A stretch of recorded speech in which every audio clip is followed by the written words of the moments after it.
Alrighty, let's pick it up here. So back to Dennis Lake and his records request and the House Republicans' plans to respond to him. So I say to Paul DeSantis, hey, Paul, that's great that somebody wants records about the Slaybaugh kid, but my stuff's going to get caught up in this, and these reports on me should not exist, as you well know. So Paul and I had discussed this before, and he had given me the distinct impression that if it was up to him, these reports would be deleted. But somehow the chief administrative officer had some mysterious power to do her nonsense. So Paul says, yeah, okay, we won't send anything for a while. We agree. We'll circle back on this after the election. So this is, again, fall 2022. So after the election, things take a turn. The Republicans choose Derek Merrin as their speaker, and a whole bunch of Republican staff are like, we're out of here. So on their way out the door, Paul and other junior lawyers in his department, they just reply to the public records request and they send the files. So Paul DeSantis is gone. I ask Heather Blessing, one of the few remaining staff, to send me everything that was sent to this Dennis Lake character. And that's when I see the extent of the sex discrimination that's going on right under our noses. And there's a good handful of discipline reports there, and there's a clear pattern that the women are treated one way and the men are treated another. So even more importantly, I see the Slaybaugh discipline file, and there's really no details of what he did, but there's a, quote unquote victim, and there's a quote unquote hostile environment. And of course, I know what Paul told me. That's not anywhere in the report, but he told me. So there's also, importantly, a file dated very soon after the Slaybaugh file.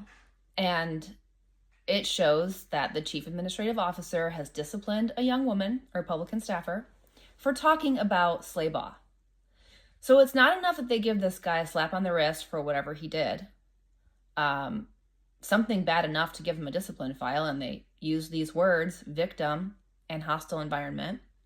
But they barely write it up. They also have to punish a woman for talking about him. And what was she talking about? She was talking about this mugshot of his that was out there, easily findable on the internet. It's from when before he was in the house, and it was for something bad. I think it was for assault. At least that's what the arrest was for, according to this website. So, my mind is just blown here. I am like, who is this kid's daddy? Who is it? What is going on here? Why is this happening? So I looked in the state directory to see if there's other Slaybaughs and didn't find anything. So I'm like, all right, I don't know. Maybe I'm just being paranoid. So, but like the chief administrative officer could not contain herself here. She did this blatant, illegal, retaliatory discipline file on a young woman just for talking about this kid. It didn't make sense, but it did fit with a pattern that I had observed, but now I was seeing it in writing right here in my hands. So we're now at January 2023. I tell the last two, not the last, but two of the last remaining Republican staffers, because this place is really emptied out, that we have a big problem. We've got discrimination and discipline in how I was treated, in how this other woman was treated, and a couple of others. More minor stuff, but still a pattern of treating the women differently.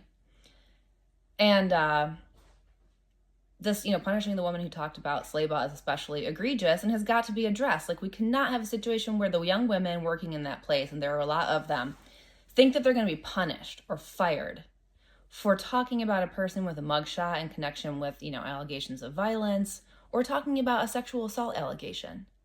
Like, they'd worked with the woman who made that allegation. People knew what was floating around out there. So that was really the core of my concern, because it was the most serious part. Sexual assault, that's the most severe injury.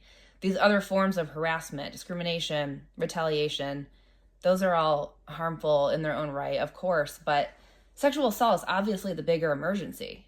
Like, you want to prevent those anytime you can. Of course.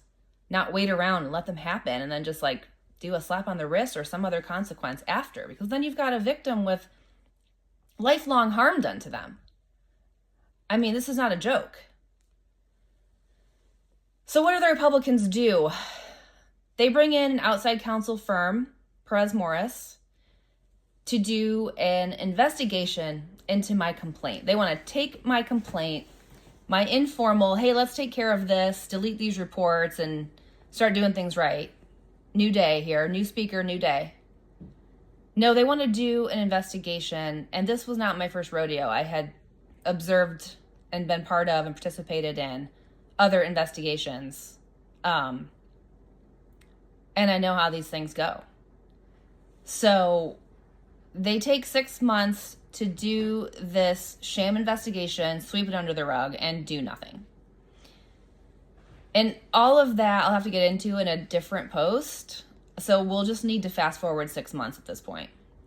Suffice it to say for now, Allison fired me for not accepting the bullshit, which she herself called bullshit, her word, and expecting her to actually make an effort to resolve this correctly.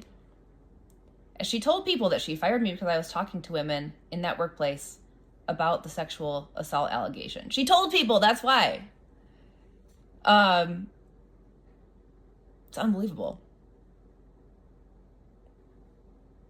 And I did tell people. I told women because I wanted them to be aware so they could protect themselves.